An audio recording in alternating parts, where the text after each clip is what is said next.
Hello guys, welcome to the Premier League roundup for the weekend, and it was a weekend of plenty of goals. How many goals we got? We got 11, 12, 17, 21, 28 goals over the weekend, which is a mental weekend ever. Not like, it's not crazy, but there's some big scoring games, like the one we're starting with was Chelsea West Ham, which is 5-1, and West Ham, I feel, are going to get battered all season. If to keep Potter, nothing seems to be improving for him. Bowen must be very sad being there right now. But yeah, Chelsea finally catching their stride. Paqueta opened the score, and this is the one blemish on Chelsea. We all know what it is. It's Robert Sanchez in goal.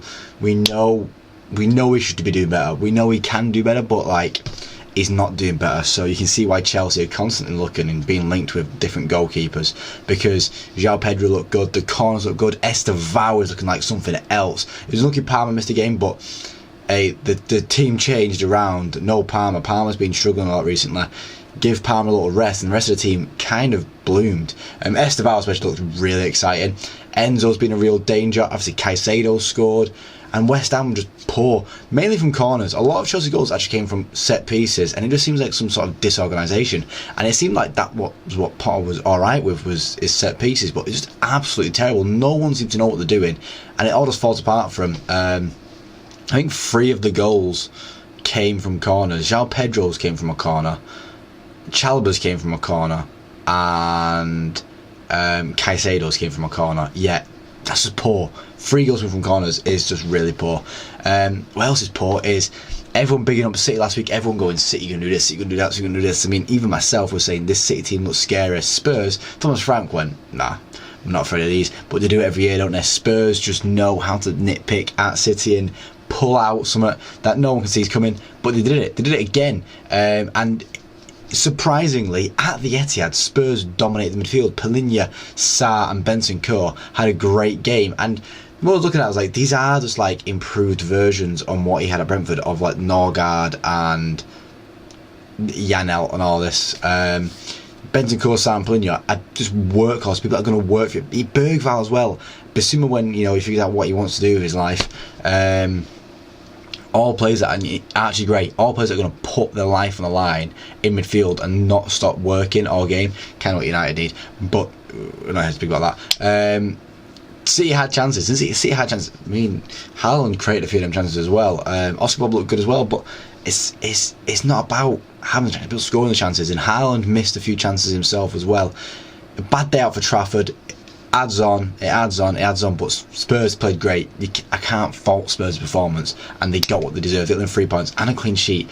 That's 2 clean sheets now and 2 wins. Spurs are looking a bit dangerous this season. Spurs are looking a bit dangerous. Burnley also got a clean sheet with 2-0 win over Sunderland. Sunderland, I really thought they'd take this one. I really thought Sunderland would take this one in the striding, get 6 points on the board early on. But no, Sunderland didn't. Cullen and Jadon Anthony both having great games. Anthony scoring, Cullen scoring 1, and both assisting each other. Sunderland had their chances early on. Sunderland did have their chances throughout the game. They just couldn't take them. Burnley took their chances. Burnley played well. Burnley got the result that they need, and it's a very positive result for Burnley. All 3 promoted teams have won by the second game week, something we didn't see last year. But we're seeing positive signs that maybe one of them can stay up. Hopefully Sunderland. I do hope Sunderland. Brentford beating Villa. Poor start to the season for Villa continues. Still without a goal. No goals this year for Villa, and only on 1 point. That 1-0 loss to Brentford is not great for him. It's getting bad to worse for him. Like, it's going to start piling on even more. I don't feel like they've got the depth anymore that they used to have. I feel like they've been losing players a bit too much, and Europa League's going to start adding on to that. And Emery, we know he does really well in the Europa League, but everything else kind of falls off.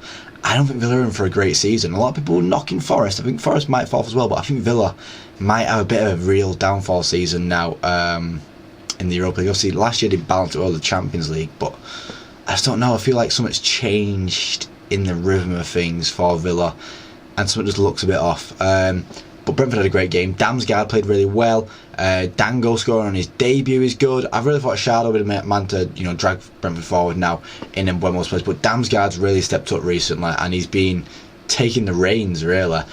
So Brentford really deserved that win, and Brentford starting off a lot better than I thought they would for the season. Bournemouth Wolves, a game that I thought would have plenty of excitement in it, but a 1-0 win, a Wolves red card kind of dulled the game out. Wolves, didn't really threat after that. Wolves did have chances throughout the game. Sean Larson had a couple good chances where he threatened the goal. I do feel like the Wolves' saviour this season will be Sean Larson, but he's been linked with a move to Newcastle, so if he gets that move, then Newcastle do really, really well from up front. I think he's a great Isak replacement. I think Jorgen Sean Larson is one of the most underrated players in the league right now. Last year, scoring 12 goals for Wolves. That was really good for how Wolves finished last season. But Bournemouth getting the win, scoring the goal in the 4th minute and just holding on and just doing what they need to do. And that's what you need to do in football sometimes, is just get the result. 1-0, easy stuff, out the window, bam, next game.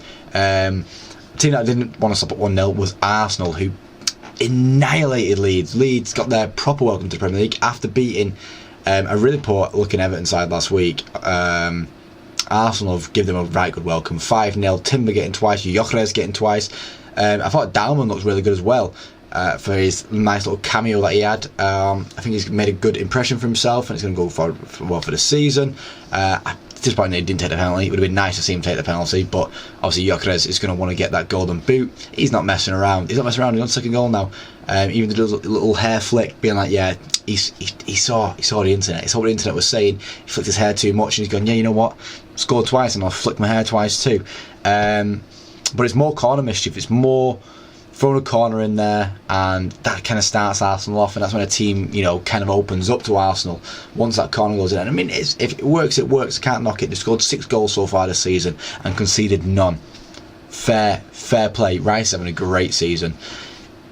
But who I think is going to have a better season, who's English, is in the Everton team. With a 2-0 win over Brighton. Grealish dominating in that number 18 shirt. Obviously worn previously by Wayne Rooney and Paul Gascoigne.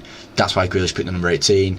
And I had to make the man of the game week. 2 assists and helping them to a new win at their new stadium with a 2-0 win, keeping a clean sheet. Pickford playing a huge part in that clean sheet, as he always does. A huge part in Everton, as he always is. Great penalty save, but great saves throughout the game, and just managing his time well. Obviously not giving away anything really. But yeah, Ndiaye with his first goal at the new stadium, I feel is very fitting. Obviously it would have been nice to see, something at the club a bit longer, but I mean, there's not that many people that have been at the club too much longer right now. Apart from the fact that Tarkowski scored the goal, something like that. But yeah, Ndiaye, who was the more exciting players at Everton last year, scoring that first goal is nice. And then James Garner scoring the second goal, which was an absolute banger, to be fair. I mean, the keeper should have done better, but he didn't, and he went in, and it was nice to see. But yeah, Grealish, man of match performance at the new stadium. Things are going to look good for Everton this year. I really feel like Everton are going to have a nice year for themselves, and Grealish is going to have a great year and make sure he's in that England World Cup squad. That's what you're going to do for himself. Because that's what you've got to do in the World Cup years as a footballer. You've got to kind of make sure you're going to be in your country's squad for the World Cup. Because obviously qualifying's not over yet. We've got qualifying to come in a couple of weeks, sadly. The other 2:00 game on Sunday was Palace and Forest, a game that I thought would be more exciting than the Everton game, but the Everton game was a lot more exciting because Palace Forest finished 1-1. Sarr stepped up for Eze missing. Obviously Eze now an Arsenal player, but Sarr stepping up in Eze's absence. Munoz showing how vital he was with the assist. He's always vital to how Palace play, and you can see he is vital to how Palace play through everything that he does. He's constantly been on that right side. But Palace need a new South London star, and a South London star scored against them with Hudson-Odoi getting the equaliser for Forest. Someone who I think would really fit Palace system really well, but they're going to have a real tough time clawing him away from Forest, I'll tell you that now. Don't know what caused it, but the shift tempo changed as well towards the end of the game. Forest really took the game. That new attack came on, with like the Igor and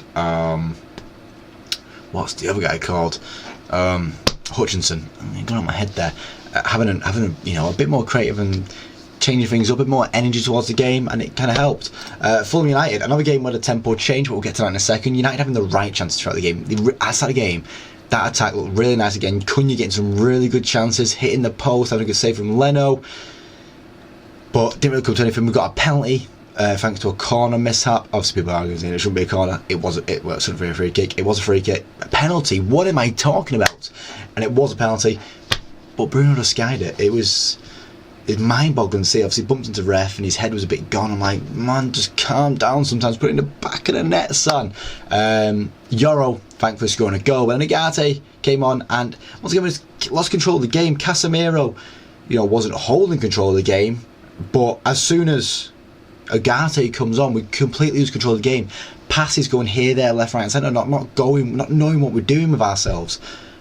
While Mainu sat on the bench, and I was like, oh my god, please just bring him on. I'm begging, I'm just sat there begging, please give some life to my boy. But no, it's on the bench. Disappointing, is what it is. Amarim came out saying he's competing with Bruno, not with. I'm like, but he can control the game. He can control the game when he needs to, and it's disappointing that he's just sat there not being utilised whilst we're throwing games away.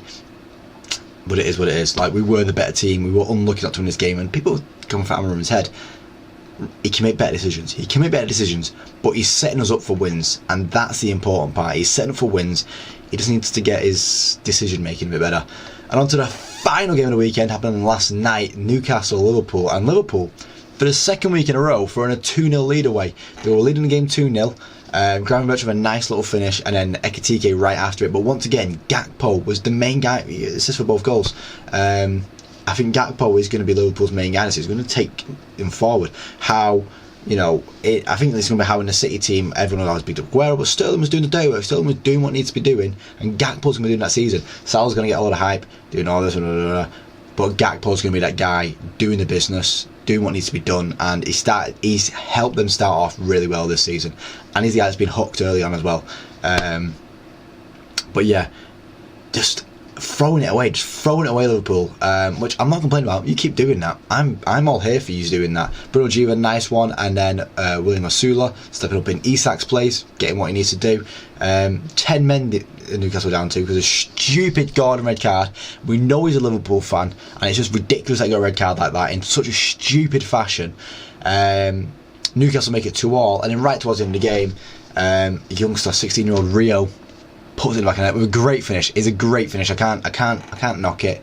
Szoboszlai did really well to dummy it, and then Rio's there just slot it in, and it's just one of them where you go, it's what it is. And in all fairness, this is what you got to do to win titles. And I'm talking about bottom leads, but they're winning the game still. And that's what's important. Well, look at United. We're playing really well, but we're not winning the games. Winning is the most important thing in football, because no one remembers second place unless you're Arsenal doing it 3 times in a row. That is the end of the video, guys. If you like the video, see a like, want to see more, subscribe. Thank you for watching, guys. I will do. See you next time. Cheers.